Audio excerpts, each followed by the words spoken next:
काव्य का भेद, काव्य दीपिका के प्रवर्तक कौन हैं? कांतिचंद भट्टाचार्य जी। उन्होंने काव्य का भेद के बारे में तृतीय शिखा में वर्णन किया है। तृतीय शिखा और चतुर्थ शिखा दोनों में काव्य के भेद के बारे में है। तृतीय शिखा और चतुर्थ शिखा में काव्य भेद, 3 तरह के काव्य होते हैं। ध्वनि काव्य, गुणीभूत व्यंग काव्य।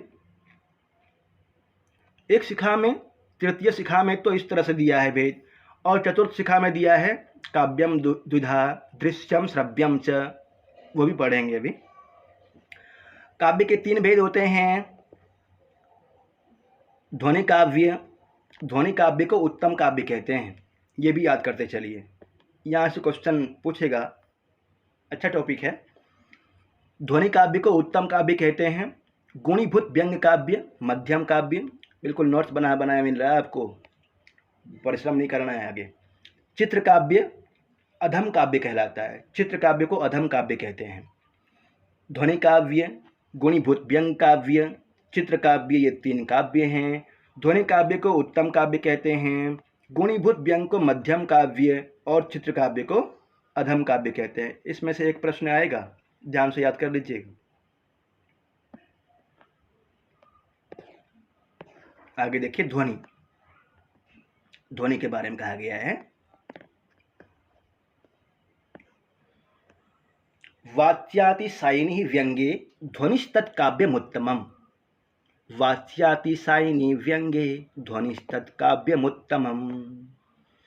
जिस काव्य में व्यंग अर्थ वाच्य अर्थ की अपेक्षा अधिक चमत्कृत हो उसे ध्वनि कहते हैं, यह उत्तम काव्य है। जिस काव्य में व्यंग अर्थ वाच्य अर्थ की अपेक्षा अधिक चमत्कृत हो उसे ध्वनि काव्य कहते हैं, यह उत्तम काव्य कहलाता है। ध्वनि काव्य उत्तम काव्य कहलाता है। और अधम काव्य कौन सा कहलाता है? चित्र काव्य। उत्तम, मध्यम, अधम, अधम काव्य चित्र काव्य कहलाएगा और ध्वनि काव्य उत्तम काव्य कहलाएगा। आगे देखिए, ध्वनि काव्य के भेद, ध्वनि काव्य के भेद है लक्षणा मूलक ध्वनि, लक्षणा मूलक ध्वनि जिसको बोलते हैं अविवक्षित वाच्य, और अभिधा मूलक ध्वनि विवक्षिता न्याय परवाच्य। अभिधा मूलक ध्वनि को बोलते हैं विवक्षित न्याय परवाच्य, और लक्षणा मूलक ध्वनि अविवक्षित वाच्य कहलाता है।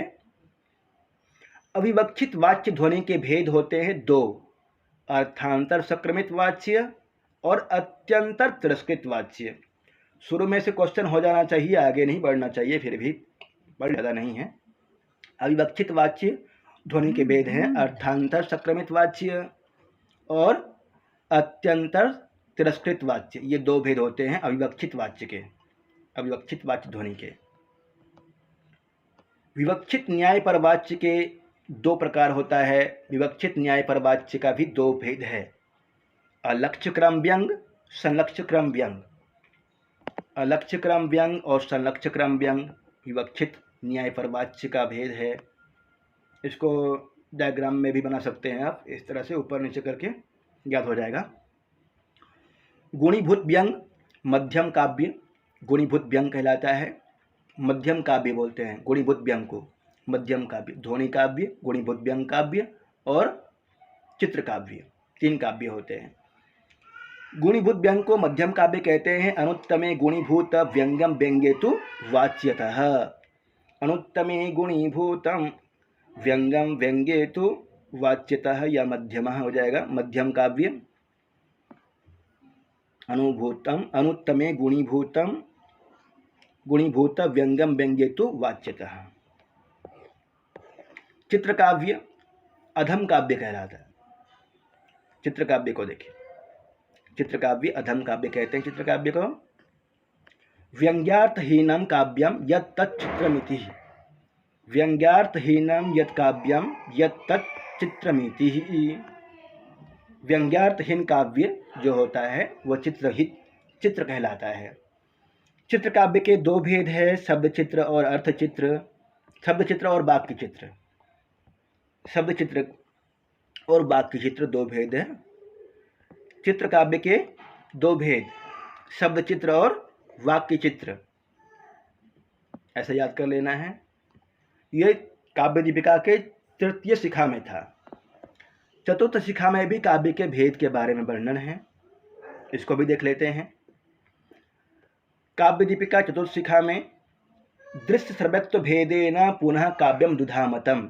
दृश्य और श्रव्य, दृश्य जिसको हम देख सकते हैं और श्रव्य जिसको हम सिर्फ सुन सकते हैं, इस तरह से काव्य के दो भेद हैं, दृश्य और श्रव्य। दृश्य श्रव्यत्व भेदेन काव्यम दुधामतम।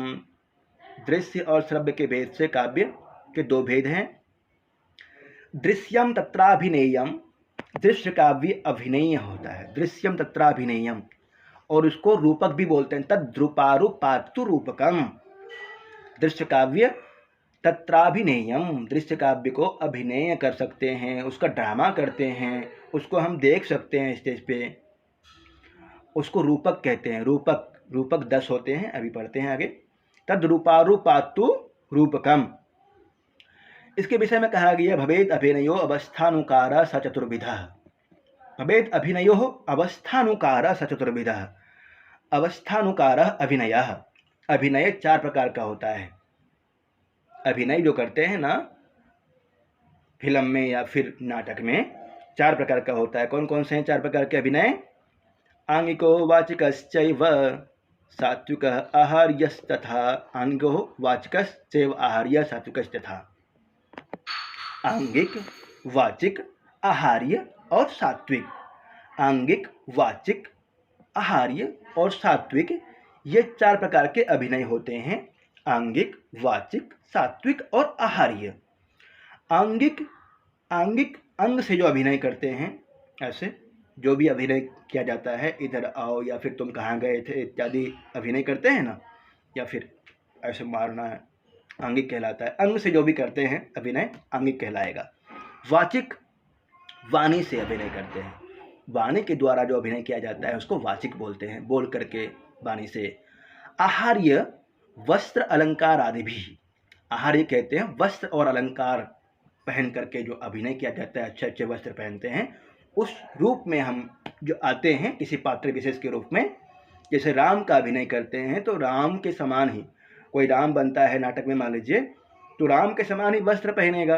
अब पैंट पहन ले, पैजामा और कुर्ता पैजामा पहन ले, फुल जीन्स पहन ले और टी शर्ट पहन ले, तो राम की तरह दिखने में थोड़ी लगेगा। कितना अच्छा बोल ले हो, दिखने में नहीं लगेगा। वस्त्र भी होने चाहिए, वस्त्र अलंकारादि भी। आहार्य। सात्विकः, मानस भावश्च राम युधिष्ठिरादीनां अवस्था। और सात्विक होना चाहिए वैसे, किस तरह से, जैसे कि आप युधिष्ठिर की तरह बनना चाहते हैं, युधिष्ठिर की तरह स्वभाव भी बनाना पड़ेगा अपना। राम क्या ड्रामा कर रहे हैं, राम का रूप में हैं अभी आप, तो राम की तरह ही आपको व्यवहार करना पड़ेगा, है ना। जिन्होंने रामायण में राम का रूप धारण किया था, जिन्होंने राम का नाटक किया था रामायण में, उनको अभी भी देखिए, उनका स्वभाव उसी तरह से है, उनका विचार थोड़ा सा मिलता जुलता है, क्योंकि पूरा जीवन इस तरह से लगा दिया उनको, उस तरह से अपने आप को बनाने में बहुत कुछ सीखा उन्होंने वहाँ से। सात्विक मानस स्वभावेश्च युधिष्ठिरादीनां अवस्था। काव्य के प्रकार, काव्य के मुख्यतः 2 भेद होते हैं। अभिनय कितने भेद हैं अभी पढ़े हैं, अभिनय कितने भेद हैं? 4। आंगिक, वाचिक, सात्विक, आहार्य, ये 4 भेद हैं। आगे देखिए, अब थोड़ा सा और रह गया है, मन लगा के पढ़ लीजिए। काव्य के मुख्यतः 2 भेद हैं, श्रव्य एवं दृश्य। हाँ, श्रव्य एवं दृश्य 2 भेद हैं। श्रव्यम दृश्यम च। श्रव्य जो सुन सकते हैं, और दृश्य जिसको देख सकते हैं और सुन भी सकते हैं। श्रव्य काव्य में कौन कौन से काव्य आते हैं? श्रव्य काव्य में हैं पद्य काव्य, मुख्य रूप से पद्य काव्य में महाकाव्य, रघुवंश,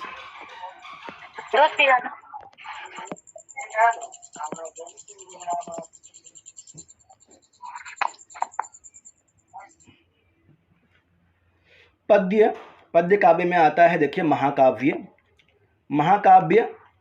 पद्यों में रचना होती है। रघुवंशम देखिए, कुमार संभवम, कीर्तार्जुनीयम, शिशुपाल वधम, नैषधीय चरितम, सबकी रचना पद्य में है। इसे रघुवंशम, कीर्तार्जुनीयम महाकाव्य कहलाते हैं। खंड काव्य में मेघदूतम, ऋतुसंहारम खंड काव्य है, कालिदास जी की रचना है ना। मेघदूतम और ऋतुसंहारम दोनों खंड काव्य कहलाता है, गीति काव्य भी कहते हैं। मुक्तक काव्य के रूप में नीति शतकम, ये भी श्रव्य काव्य का ही एक हिस्सा है, एक अंग है। चंपू काव्य में नल चंपू, कथा, कादंबरी और आख्यायिका, हर्षचरितम, ये सभी क्या है, दृश्य है या श्रव्य है? महाकाव्य, मुक्तक काव्य और खंड काव्य ये सभी श्रव्य है, दृश्य नहीं है। चंपू काव्य, कथा, आख्यायिका ये सभी श्रव्य है, सुनने योग्य। दृश्य काव्य में आते हैं रूपक। तद्रूपारूपातु रूपकम, अभी पढ़े हैं, तद्रूपारूपातु रूपकम भवेत् अभिनयो अवस्थानुकारः, तद्रूपारूपातु रूपकम। रूपक के 10 भेद हैं। कौन कौन से? हाँ, रूपक के 10 भेद हैं। तद्रूपारूपातु रूपकम, पहला है नाटक। नाटक का उदाहरण है अभिज्ञान शाकुंतलम, उत्तर रामचरितम, मुद्रा राक्षसम और मालविकाग्निमित्रम, ये सभी उदाहरण हो जाएगा नाटक का। प्रकरण मृच्छकटिकम, मृच्छकटिकम प्रकरण है। मृच्छकटिकम में कितने अंक हैं? मृच्छकटिकम में 10 अंक। मृच्छकटिकम में 10 अंक है और 10 अंकों का नाम अलग अलग है और उसे ये अपने पाठ्यक्रम में नहीं लगा हुआ है, पर शूद्रक की रचना है ये और ये प्रकरण ग्रंथ है। एक मालती माधवम और एक मृच्छकटिकम, ये दोनों प्रकरण ग्रंथ है। मालती माधवम। भान लीला मधुरम, व्यायोग सौगंधिका हरणम, व्यायोग का उदाहरण है सौगंधिका हरणम। समवाकार समुद्र मंथन, डिम का उदाहरण है त्रिपुरदाह। इहामृग का कुसुम शेखर विजयम, वीथी का उदाहरण है मालविका और प्रहसन का उदाहरण है धूर्तचरितम। अंग का उदाहरण है शर्मिष्ठा ययाति। इसी तरह से उपरूपक भी होते हैं। उपरूपक 18 होते हैं, उपरूपक के 18 भेद। नाटिका, त्रोटकम, गोष्ठी, सट्टकम, नाट्यरासकम, प्रस्थानौलास्य काव्यानि, प्रेक्षणम, रासक, संलापक, श्रीगदित, शिल्पक, विलासक का और दुर्मल्लिका, ये सभी उपरूपक है। नाटक का लक्षण क्या क्या है? इसमें से क्वेश्चन पूछ सकता है, जो इंपॉर्टेंट होगा वही बता दूंगा मैं आपको। एक बार पढ़ लेते हैं फिर इंपॉर्टेंट वाला बताता हूँ। नाटकम ख्यात वृत्तम स्यात् पंचसंधि समन्वितम, नाटकम ख्यात वृत्तम स्यात् पंचसंधि समन्वितम। नाटक का चरित्र कैसा होना चाहिए? ख्यात वृत्तम, प्रसिद्ध होना चाहिए। पंचसंधि समन्वितम, 5 संधियाँ होती है, मुख, प्रतिमुख, गर्भ, विमर्श, उपसंहृति, 5 संधियों से समन्वित होना चाहिए नाटक। विलासर्ध्यादि गुणबद्ध युक्तम नाना विभूति भी, सुख दुख समुद्भूति नाना रस निरंतरम, पंचादिका 10 परास तत्रांका परकृतिता। ये वाला पंचादिका 10 परास, कम से कम कितने अंक होने चाहिए? 5 और अधिक से अधिक 10। नाटक में कम से कम 5 अंक होने चाहिए और अधिक से अधिक 10 होने चाहिए। 5 से लेकर के 10 अंक होते हैं नाटक में, 5 से 10, ये वाला याद रखिएगा ना। नाटक में कितने अंक होते हैं? 5 से लेकर के 10। पंचादिका 10 परास तत्रांका परिकीर्तिताः, प्रख्यात वंशो राजर्षि धीरोदात्तः प्रतापवान। प्रख्यात वंश राजा कैसा होगा? उसमें नायक प्रख्यात वंशी होगा, राजर्षि होगा, धीरोदात्त होगा, प्रतापवान प्रतापी होगा। दिव्यो अथ दिव्या दिव्यो वा, दिव्य होगा नायक, या फिर दिव्या दिव्य, दिव्य श्री राम जी, दिव्या दिव्य श्री कृष्ण जी, दिव्य नायक होगा या फिर दिव्या दिव्य होगा, दोनों जिसके अंदर हो। गुणवान नायको हवेत् मतः। चत्वारः पंचवा मुख्या कार्य व्यापृत पुरुषः एक एव हवेदंगी, और ये वाला इंपॉर्टेंट है, जो इम्पोर्टेंट है वही लिखवा रहा हूँ मैं आपको, उस पर चिन्ह लगवा रहा हूँ। एक एव भवेद अंगे श्रृंगारो वीर एव वा।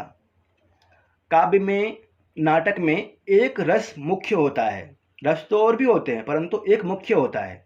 जैसे अभिज्ञान शकुंतलम में श्रृंगार रस से मुख्य है, श्रृंगार रस है मुख्य रूप से। चतुर्थ अंक पढ़ेंगे तो कहीं भी श्रृंगारिक वर्णन नहीं है, परंतु प्रधान रस, मुख्य रस श्रृंगार ही है। उसी तरह से उत्तर रामचरितम पढ़ते हैं तो विकल्प है वहां पे करुण रस है उत्तर रामचरितम में। अंगमन्य रसा सर्वे कार्य निर्वहणे अद्भुतः। अंगमन्य रसा सर्वे कार्य निर्वहणे अद्भुतम। निर्वहणे अद्भुतम कार्यम। नाटक में एक प्रमुख रस होना चाहिए। कौन कौन से? अंगी, श्रृंगार अथवा वीर।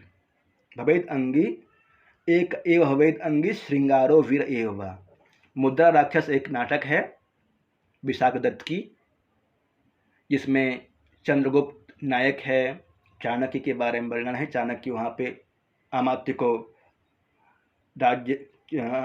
को चंद्रगुप्त के अमात्य के पद पर नियुक्त करना चाहता है, ऐसा वर्णन है वहाँ। उसमें वीर रस प्रधान है, वीर रस। और अभिज्ञान शकुंतलम में श्रृंगार रस। स्वप्न वासुदत्तम में श्रृंगार रस, भास की रचना है स्वप्न वासुदत्तम, उसमें भी श्रृंगार रस है। अंगमन्य रसा सर्वे कार्य निर्वहणे अद्भुतम। और सभी रस अद्भुत में होता है, अद्भुतम, अद्भुत आदि। तो ये आपका काव्य के विषय में था, और एक दिन का क्लास होगा साहित्य से, हो जाएगा ये पूरा, फिर एक टॉपिक पूरा हो जाएगा। धन्यवाद, आप सभी ने बहुत ध्यान से पढ़ा, इनको याद कीजिए।